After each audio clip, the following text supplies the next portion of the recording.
parecendo uma consulta agora. Não, mas quando eu era criança, instintivo eu era teu. muito, muito infeliz, porque era muito, muito tímido, eu não conseguia falar com ninguém.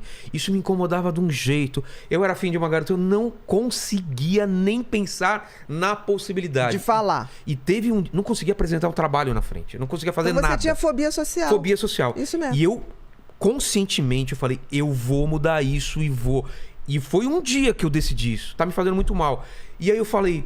Quem vai apresentar o trabalho? E eu morrendo de medo, eu falei, vou apresentar o trabalho. Quem vai chegar naquela garota? Eu vou chegar. Cara, e eu não sei, eu me joguei. E eu fiquei tão feliz de cada conquista que eu e isso de criança, tô falando eu entendi. Sexta, sétima série. Mas me fazia mal de um jeito que eu não conseguia viver. Eu não conseguia falar pros meus pais. Chegava a visita em casa, eu desenhava, mostra o desenho. Eu me escondia no quarto. E aquilo me fazia mal, eu não conseguia me relacionar com as pessoas. E aí eu fui vencendo isso aos poucos. E até hoje eu sou tímido, mas eu consigo, eu sei você como vencer. Você sabe que vai dar certo. Olha o que você fez. Você fez uma coisa que é assim, medo e a fobia social, medo. Ó, vou te dar um exemplo pra você entender como que eu era. Eu adoro futebol. Adoro. Meus pais minha família sempre morou na praia, em Santos. Eu ia na praia, ficava o pessoal jogando futebol em Santos, lá na areia. Eu era incapaz de pedir pra jogar. Eu ficava atrás do gol, buscando as bolas durante 1, 2, 3 horas. Louco pra entrar. Louco pra entrar. Alguém falou, você quer entrar? Eu falo, quero. Eu era incapaz de falar, ô, posso entrar? Eu não conseguia pedir pra jogar então futebol. você não conseguia levantar o dedo pra tirar a dúvida da escola. Nada. Porque a fobia social é isso. Você era um tem pavor de ser centro, né? Pavor de uma menina olhar pra mim e eu era afim dela e eu falava, meu, o que eu vou falar? Entendi. E eu lembro, fobia social mesmo. E eu lembro, falei, eu não quero assim. E eu tinha um lance também religioso, e eu rezava muito pra Deus e ao mesmo tempo, né? ajuda.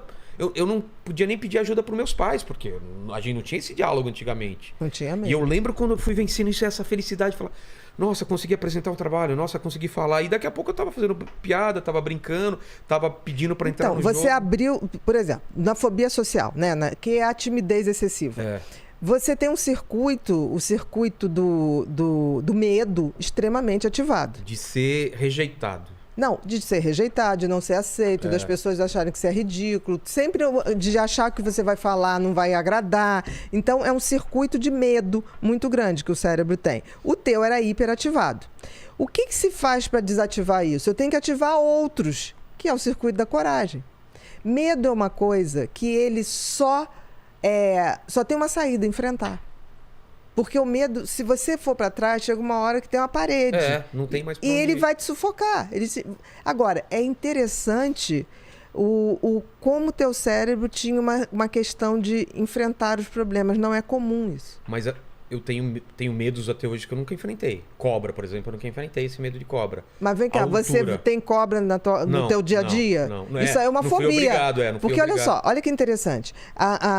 O medo e a ansiedade pode se manifestar de várias formas. Então você é um cara ansioso. Muito. Você tem uma personalidade ansiosa. Muito. E em alguns momentos você fez o que a gente chama de transtorno de ansiedade, que é o adoecer da ansiedade. Sim. Porque a ansiedade é uma coisa que todo mundo tem. Ela é ruim quando... menor ou maior escala. Todo mundo tem. Porque a ansiedade, eu preciso ter ansiedade para levantar e ter um objetivo na vida. Ansiedade é um medo do futuro? Não, é assim. Ansiedade e medo é a mesma coisa. São duas faces de uma mesma moeda. Só tem que o medo é uma coisa concreta. Por exemplo, se entra um ladrão aqui, a gente vai ter medo de uma coisa ali, tá? Que a gente sabe o que é. A ansiedade é um medo subjetivo. Eu não sei o que é. Aquilo não vai me matar. Por exemplo, falar na frente de uma plateia não ia te matar. Ninguém estava ali com a metralhadora. Mas o teu cérebro interpretava como uma questão de vida ou morte. Por quê? Porque certamente você nasceu com esse sistema límbico do medo mais ativado. Entendi. Aí você vai ver na família, tinha algum avô ou pai que tinha a mesma coisa, mas não tinha coragem de falar. Entendi. Porque na época não falava.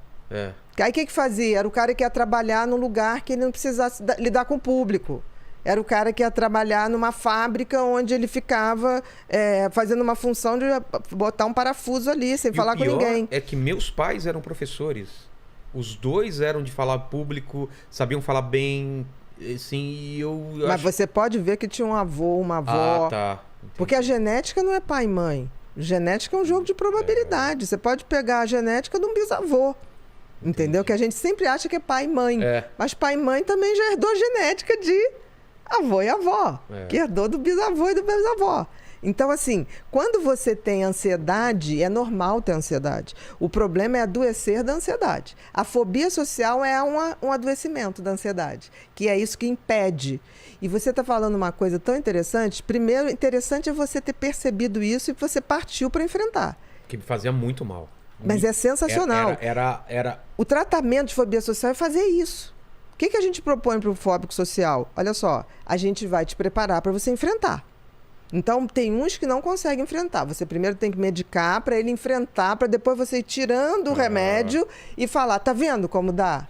Tanto que tem gente que tem tanto pavor que a gente usa o quê? Realidade virtual. Olha só. Esses óculos de jogos, a gente hoje usa para gente que tem medo de falar em público. Que é uma coisa controlada. Tá ali, a gente tá ali, você vai desensibilizando. O que você fez? Eu quero. Você foi desensibilizando teu cérebro. Você fez certo. Agora, espantoso é você ter sacado isso sem ter sido ensinado. Você não é burro, você é inteligente. Mas eu acho que foi uma forma de sobrevivência também, porque eu tava me fazendo muito mal. Tá, mas você teve a coragem. Sim. Porque a maioria das pessoas vai evitar aquilo o resto da vida. Estamos falando assim de passar 3 anos assim, tomar decisão depois de 3 anos passando. Ok, mas você chegou ao limite. Porque o que acontece, limite, por exemplo, as pessoas que têm fobia social geralmente me procuram para tratar a fobia social quando entra na faculdade, quando vai ter que apresentar o TCC. Que não tem coragem. Que ele fala, agora não tem mais jeito. Como é que eu vou fazer? Agora eu tenho que... E tá entre uma das maiores fobias, né? Falar em público é uma das maiores... Fobia que tem. Então, vou te dar um dado científico. Os ingleses têm mais medo de falar em público do que de morrer. O quê? Exatamente. A fobia social e o índice de fobia social na Inglaterra é altíssimo.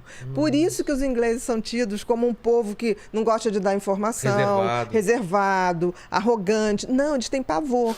Você imagina brasileiro que chega em Londres e vai pedir uma informação. Ei! O cara que é fóbico social, baixa a cabeça, ele sai correndo. Entendeu? Aí todo mundo chega e fala assim, os ingleses são insuportáveis. Fóbicos. Eles têm pavor. Pavor.